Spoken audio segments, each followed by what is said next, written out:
غمی عشقت بیابان پرورم کرد، هوایت مرغی بی بال و پرم کرد.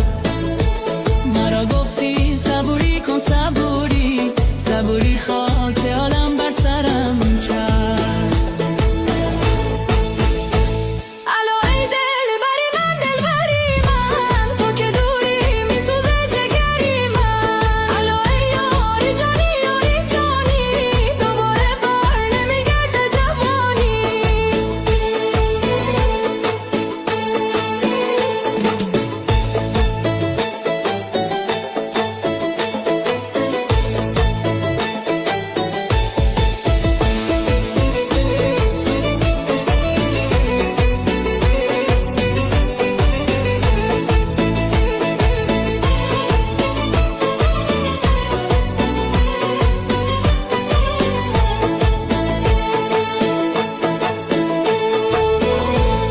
خدا جان